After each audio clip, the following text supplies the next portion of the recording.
Great.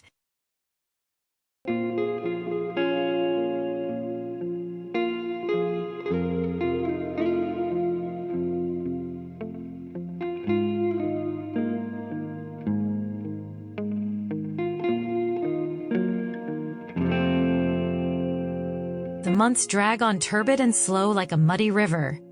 Emmanuel, as consumed by an internal fever, continues to fluctuate from one experience to another without actually experiencing any of them. He appears exhausted by this senseless drift and at the same time unable to stop. Sometimes he sits for hours staring at me with an awkward stare, chasing me through the rooms with a completely opaque blue gaze, so different from what I remembered. There is a mechanical inertia in the way his eyes follow my movements, with sharp angles like the broken flight of a fly. I am frightened by the emptiness of his eyes that stare without seeing, distracted by an obsessive thought. He took a strange path. This morning I went into his room with a dark foreboding while he was at school and opened all his drawers in search of his diary. Finally, I saw it at the foot of the bed, upside down and half open as if the arrival of someone had interrupted him while he was writing. I leafed through it and read the last few pages with an anxious heartbeat. His style became convoluted and enigmatic. I couldn't grasp the facts. I could barely glimpse confused and dreamlike moods that frightened me, sentences in English taken from pieces of music unknown to me. I leafed through it backwards.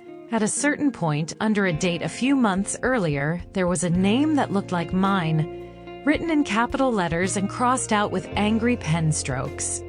Immediately, however, I realized that it was a singular case of homonymy, because the person to whom he referred in the following lines was a male. They told me that you are dating Elettra. Fuck, Elettra. 3 exclamation marks followed. The diary continued.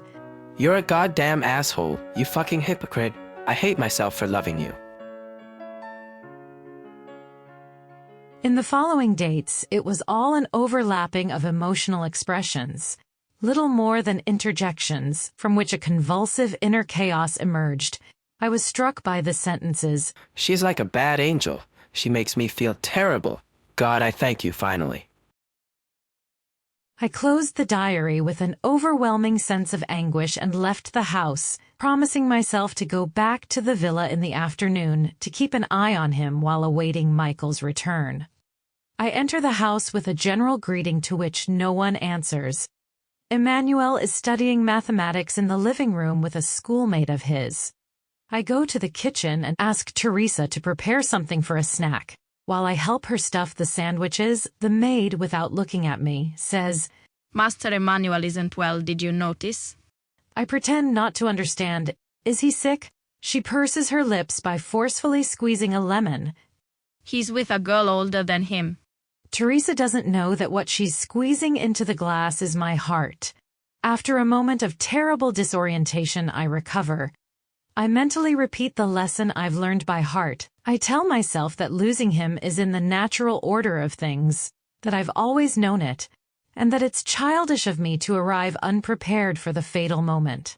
I try to smile. If it's just that, Teresa, it's nothing serious. Being with a girl isn't an illness.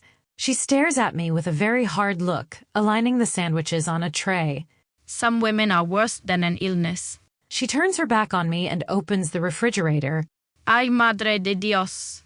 I am very struck by the fact that Teresa seeks an ally in me, overcoming her distrust of me. This means that she considers the situation truly alarming. After all, I'm the only person in the house who can understand and help her. No one knows Emmanuel less than his relatives. That woman's intuition is infallible, supported by her visceral attachment to him. She knows everything he does in his room, as if she sees through the closed door.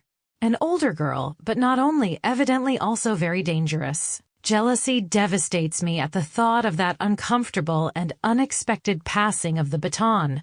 However, I force myself to let the urgency of the moment prevail. I receive Teresa's message and prepare myself to do my best to be up to the task. I take a deep breath, then walk into the living room with my legs shaking and place a tray with drinks and comfort items on the table. Here you go, guys. Enjoy your meal, I say, smiling.